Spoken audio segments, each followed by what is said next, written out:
Hi, I'm Jeff Macy. Every Christian has a story to tell. Every Christian has come to know Jesus Christ as their Lord and Savior.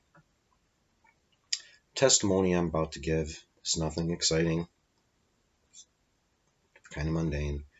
Some Christians grow up in a home where their parents are Christians and they become Christians at early ages.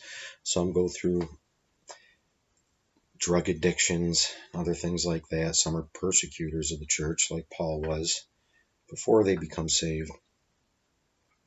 My story starts when I was about 10, and I would attend Sunday school with my younger brother and got a Bible there. My first Bible, still read it to this day. It's the one I go out of.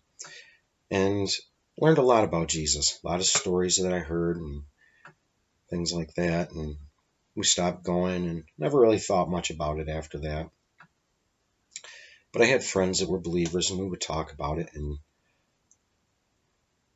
I always knew the Bible was full of good moral stories and a lot of guidance.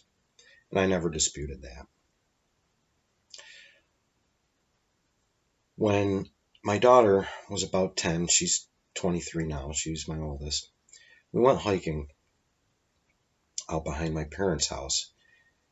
And we went down along the way, and we're probably between a quarter and a half mile away from the house, and a lot of cliffs were there, and we're at the top of one of them. And if you follow this ridge all the way to the end, there's some shale, and you can slide down and get to the bottom of it, and then you keep on hiking.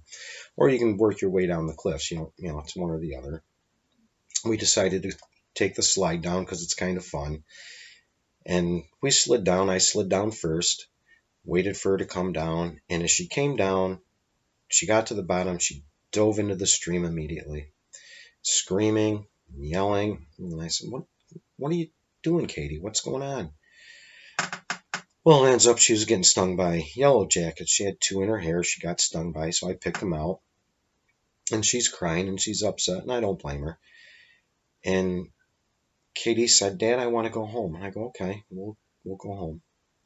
So we started to walk around because we can't go back up through the yellow jackets. And we were going to climb our way up through the cliffs. It's our only option we had.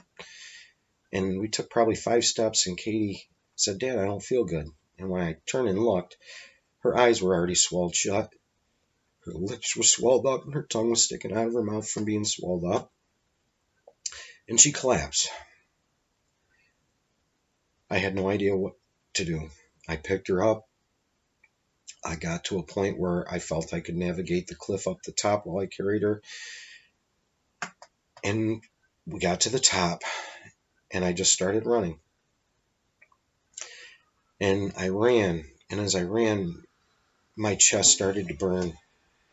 Then my legs started to burn, and then I just hurt. And then I just stopped hurting, and I just kept running as fast as I could. And it was the first time I ever prayed. And I said, God, if you spare this girl's life, you can take mine.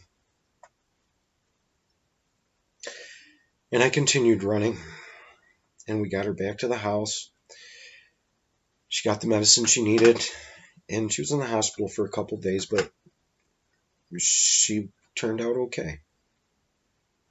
Like a fool, not knowing the things I know now, I would tell everybody I saved her, not recognizing God's divine hand in what had happened that day. So the years went by, and a neighbor up the road became ill. She had to go in the hospital for a few weeks, and asked if we'd watch her dogs. And we did. We were happy to. But I knew she went to church with a friend of mine, so I called Joe and said, listen, Kathy's in the hospital. She doesn't have any family around. We're watching her dogs. If there's anything you guys can do to help her out, help her out. And he goes, okay, we didn't know that. We weren't aware of it. So anyways, Kathy gets out of the hospital. And we come home one day, and there's 2 Bibles sitting on her porch. And I go, that's kind of weird. And, a couple weeks go by, and I pick one up, and I started reading in Genesis 1. And I just started reading. And I read every day as long as I could and soaked every bit of it in. And by time the Israelites had left Egypt and were crossing the Jordan, I knew every word was true.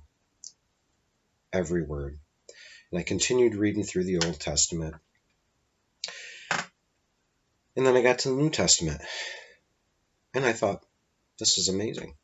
And then I started reading the New Testament, and I started piecing together everything in the Old Testament with what Christ did. How he was the sacrifice. Like in the Old Testament, his blood was required for the final sacrifice. And I just couldn't believe what I was reading. And it was amazing. Well, when I finally read to confess with your mouth and believe in your heart that Christ is Lord and you shall be saved, I knew what I had to do. And I asked Jesus to forgive me my sins, that he would be my Lord, my Savior. I thanked him for the work he did for me. And I pieced it all together, and I look back on that. Between starting Sunday school when I was young, not really thinking about it, the experience with my daughter, never really thought about it.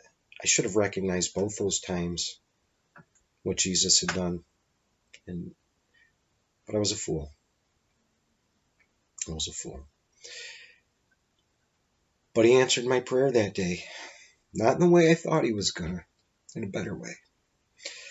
He did spare my daughter's life, and he still took mine, and I thank him every day for that.